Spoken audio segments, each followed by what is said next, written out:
What a game. What a win. What character. This is your instant reaction to Brighton 3, Aston Villa 4.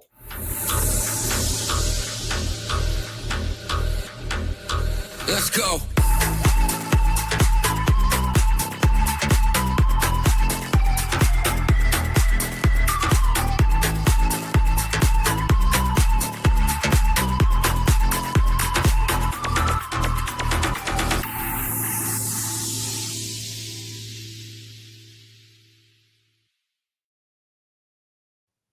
Hello and welcome to the Villa Park podcast. It's me, Rich. I'm back with your instant match reaction as Aston Villa beat Brighton and Hove Albion 4-3 in an absolute amazing game of football, unbelievable game of football. Make sure you hit that like button, hit the subscribe button, help us continue on the road to 10,000 subscribers and get your comments in the chat, your thoughts on this game. I mean, where do we even start?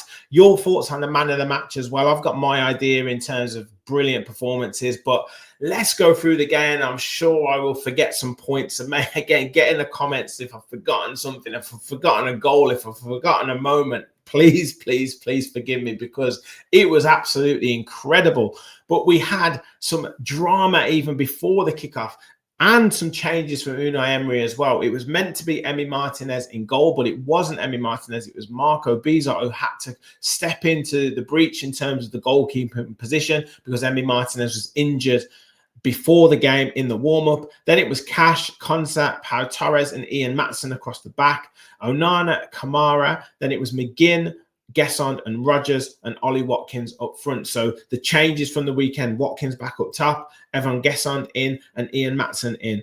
And to be honest with you, the way we started the game, both teams were kind of feeling each other out, sort of having little bits of spells of possession, but not really troubling each other.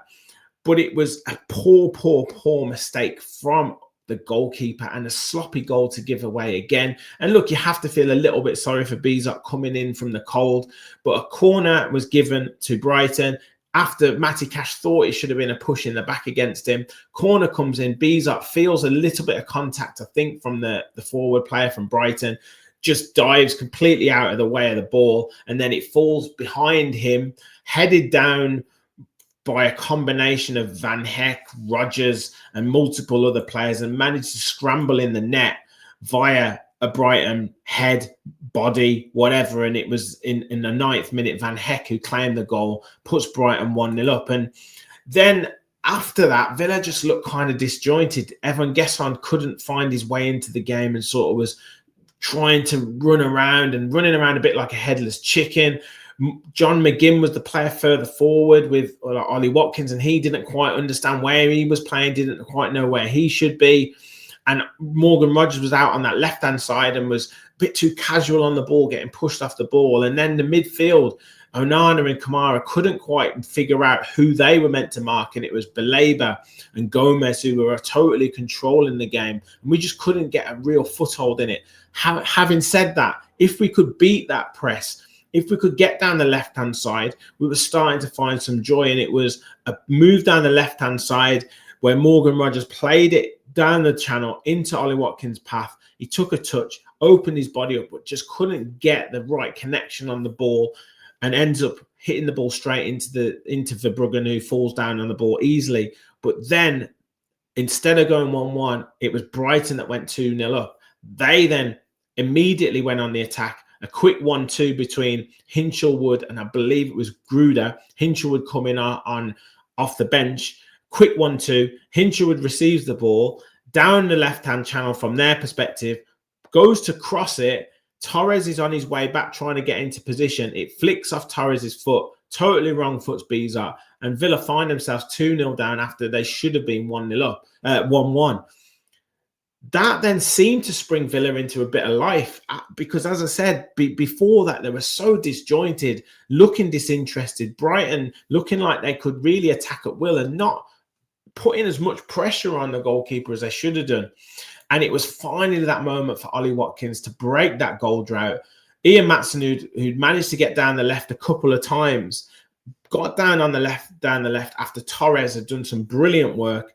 Ball goes, he beats his man, gets in down the left-hand side, puts a beautiful cross in, low cross, and Watkins and Gesson both going for the ball. Watkins manages to get in ahead of Gesson and slides it into the net and brings Villa back into the game at 2-1.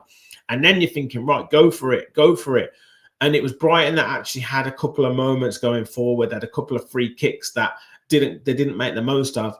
And then a bizarre moment for Villa. We have a corner again. Corner comes in. We head it down. We're claiming for a handball. We're claiming we can't force it over the line. The referee saying he's going to go to VAR. Brighton go on the attack. They have a shot. It falls into Bizot's arms. The Sky cameras are going to show the replay of the Aston Villa chance. And all of a sudden, the ball flies over to Ollie Watkins. He brings the ball down and smashes it in the bottom corner with his left foot. And all of a sudden, Villa are 2-2. We're out of nowhere in the sort of 6th or 7th minute of stoppage time of the first half. Then we see the replay, and it's almost a carbon copy of the goal that Rodgers set up for Marcus Rashford from last season. Picks up the ball in his own half, sees Watkins this time off the shoulder of the foot of the defender, clips it over the top. Watkins runs onto it and smashes the ball in. As I say, brilliant finish with his left foot, and it's a double for Watkins, and he loves playing against Brighton. Unai Emery, throughout that full first half, he was looking angry, was going mad on the sideline, was going mad at everyone, mad at Morgan Rodgers, mad at the midfielders. He must have got into the players at halftime because Villa came out a different team, looking organised, pressing as a unit. And it was Villa that had all the possession and all of the play. And another corner we managed to force. And this time, after a poor corner from Cash initially, about 5 minutes before, this time a deeper one to the back post. Amadou Onana manages to get free of his marker and just heads it into the ground, up into the roof of the net, and Villa find themselves 3-2 up in the 60th minute after completing the comeback. And then we knew we had substitutions that we could make. And Donyell Malen comes on, Yuri Tillemans comes on, Luca Dean comes on. And we managed to get Luca Dean had come on and Yuri Tillemans had come on in the 70th minute after we went 3-2 up. Donyell Malen comes on in the 77th minute after John McGinn picked up a yellow card and ran himself into the ground, to be fair. And it was Donyell Malen who scored with his first touch of the game. Again, another bizarre moment where I think we had another opportunity that the Sky cameras were looking at. This time, ball comes in. Ball comes in, it finds its way to Ollie Watkins at the back post. He heads it back across. Gesson this time gets up, heads it down into the ground. Verbrugge makes a brilliant save, but the ball bounces out, and Donyell Malen on the rebound manages to get his toe onto it, and the ball goes over the line before Amadou Onana can get a touch on it, and it's 4-2 Villa. And we think we are in absolute cruise control at this point in the 70. What minute was it he scored? 78th minute, literally a minute after coming on. But Brighton did not back down. They pushed and pushed and pushed forward. And it was Van Heck who probably scored the goal of the game, if I'm honest. Ball comes through after some great play from Brighton.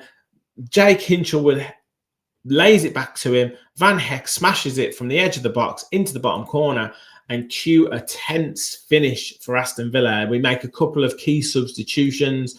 Lamar Bogard and Emi Buendia come on to add some legs and some bite into that midfield. And Bogard did brilliantly, made a couple of really good blocks. And Marco Bizot, after coming in from the cold, he secures the points for Aston Villa, making an absolutely phenomenal point-blank save. A shot or a cross comes in and the ball's flashing around the box. We managed to clear it a couple of times. He comes back into the box. Danny Welbeck had been on the floor. He manages to get himself up and heads it on. And Bizot somehow flicks it over the bar. And that was their chance. And that secured the points for Aston Villa. And we managed to see out the game really well towards the end of the game. Donyell Malen threat that in behind. Morgan Rodgers trying to pick the ball up. And Donyell Malen actually almost scored right at the end of the game. Tielemans does some great work, plays him in down the right-hand side. He's just inside the Brighton half and spots the keeper off his line and tries to hit the shot from just inside the Brighton half, but the keeper read it and managed to get back into it. But Villa hold on for a phenomenal victory after being 2-0 down. And I keep talking about the different ways to win. We've come back from 1-0 down. This time we've come back from 2-0 down after looking dead and buried, after looking a complete and utter mess in this game. But we managed to find a way. We managed to get ourselves back in the game. And I feel so happy for Ollie Watkins to get those 2 goals in the game. You know, we've talked about him wanting to get us back off the mark. Unai said that we're having to manage him through his injury, manage him through sort of getting back to fitness. And those goals, you could see the weight lifted off his shoulder. You could see him coming deep for the ball, playing one-touch passes, getting in behind. And that second goal was pure Watkins, off the shoulder, take a little touch, smash it in the bottom corner. And for 2 goals in the game, we've talked about that with Watkins. He doesn't very often get multiple goals in the game, so that'll do him the world of good. Amadou Onana ended another goal after looking quite poor in the first half. He was his dominant self in that second half. He got angry. He started putting tackles in. He started competing with Baleba, who was absolutely incredible, by the way, in that game. He was phenomenal player for Brighton. And then Donyell Malen, who's got the magic touch, scores a goal. Just brilliant, brilliant victory.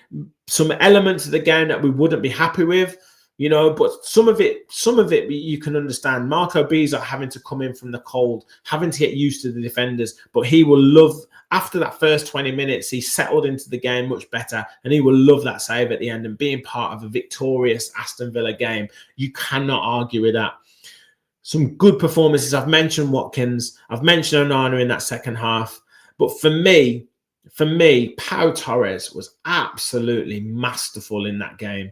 Everything, even when Villa were poor in the first half an hour of that game, it was only Pau Torres who was trying to find passes, trying to drive us forward, and he was instrumental in that first goal. But every single time we looked to go forward, he was calm on the ball. He was turning inside his man. He was playing balls into those areas, into those holes. He was looking for Morgan Rogers. He was looking for Amadou Onana. He was just absolutely phenomenal performance tonight from Pau Torres. Not only that, he was winning headers, he was winning tackles, he was reading the game. Just absolutely phenomenal performance from Pau Torres for me tonight. He was absolutely brilliant. To go into that arena to just conduct the orchestra in terms of Villa's possession from that position was just fantastic. So hats off to him. But the whole team showed some real character. I thought Evan Gesson was much better in that second half. Needs to have a bit more belief in himself to go forward. Some lovely little touches in that second half to try and drive forward. And much better from him. He just didn't know what he was doing in the first half. Just needed to calm down, and it was more encouraging to see him put some performance in the second half. Morgan Rogers was so much better in that second half. Started to pick the ball up on the half turn. A couple of passes here or there were straying. A couple of times he could have put people in, but getting into those positions and showing what he's all about.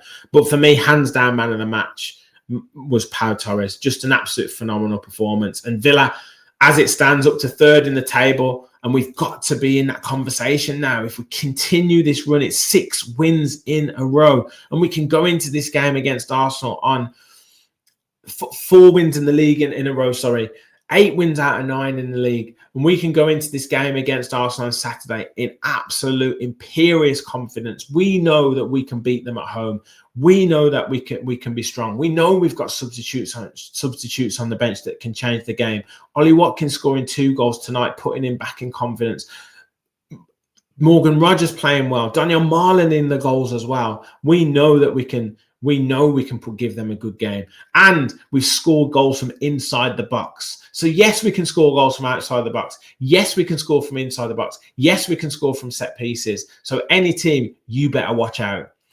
Let me know your thoughts in the comments. I'll be back with a match preview for Arsenal game, live watch along for the Arsenal game as well. Hit that like button, hit that subscribe button. Thank you all for watching. And as always, remember, we all follow the Villa.